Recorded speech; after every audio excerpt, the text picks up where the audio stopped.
My name is Shimon Pfreundlich. I am the Chabad Shliach to Beijing, China. I'd like to explain to you a little bit about this virus and how it spreads. When somebody coughs, sneezes, or spits, the droplets remain in the air up to 60 seconds at a distance of 3 feet or 1 meter. When you walk down the street, you may not even know that 60 seconds beforehand, somebody sneezed or coughed in that place, that it has now hit your hands, even if you're wearing gloves, or your face. It is for that reason when you come home, the first thing you should do is take your shoes off by the front door. Take your coat and leave it at the front door. Before you touch anything else in your residence, go straight to the sink. Wash your hands with disinfectant soap as well as your face. Those are the two areas that are exposed outdoors. I'm saying this because this concept of outdoor minyanim is a terrible, terrible idea. It is killing people. It is putting people's lives at risk. Why? For the simple reason, if at normal outdoor temperature, the droplets last for 60 seconds, imagine with a little bit of wind how far that is carried. It doesn't matter if you're 2 meters apart. You touch the Etz Chaim of the Sefer Torah. Somebody touched it beforehand and the virus has attached itself to their gloves. You are now going to get it as well. Outdoors, it's impossible for that length of time for a person not to touch their eyes, nose, and mouth, which is how it enters into the body.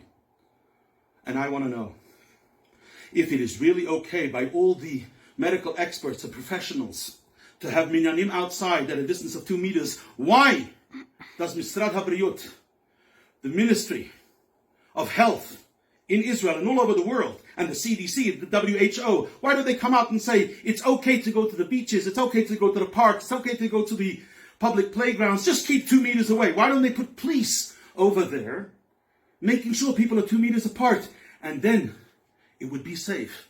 They don't do it because it's not practical. If you don't want to take my word for it, why don't you find out from all those people, Rahman al-Islam, that died this week because they attended a Purim party, because somebody wasn't careful, because somebody made a minyan, because it was so important. Halacha is full of the importance of a minyan. Not when it comes to a pandemic, not when people's lives are at risk. People are dying. But somehow, people have to run to this minyan. Everything else, we push aside. Pikuach nefesh docha hakol. The minyan is also included in hakol. And therefore, I implore you to make sure that you do not do anything reckless, irresponsible, and because you want to, you feel like you want to do it. Understand, God could do anything. He created the world something from nothing. He split the sea. Ma'amad Har Sinai.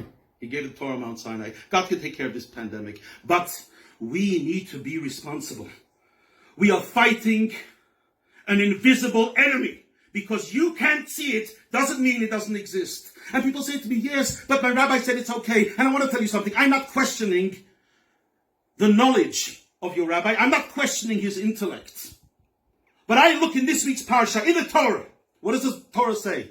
Im hakohen hamashiach yecheta, that the anointed Kohen Gadol, if he sinned, yes, inadvertently, he could have made a mistake. The Torah goes further and says, Im kohadat b'nei Yisrael yishku, that if the entire congregation of Israel inadvertently made a mistake, how is it possible? Rashi says, what does it mean?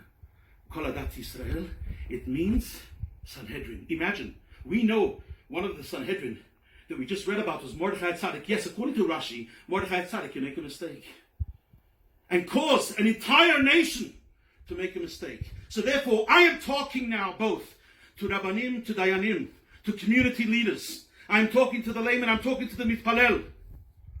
Understand one thing: if you want to be healthy, if you want to put a stop to this virus, it's only one way. You stay indoors.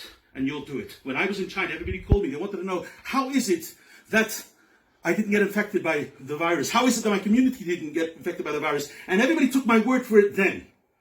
And everybody wrote up in the newspapers why and how this is possible. Because they trusted what I said. I'm telling you, the same Shimon Pרוינדליך that told that to you then is telling it to you now. And the only way that we are going to go and get rid of it is if there's a total lockdown and you only leave your house for necessities. We are now entering the first Shabbat of Chodesh Nisan. Let it be truly Nisei Nisan, a month of miracles. Take care of yourself, your loved ones, your community, the world today, so that we can have a brighter, more better, revealed goodness tomorrow.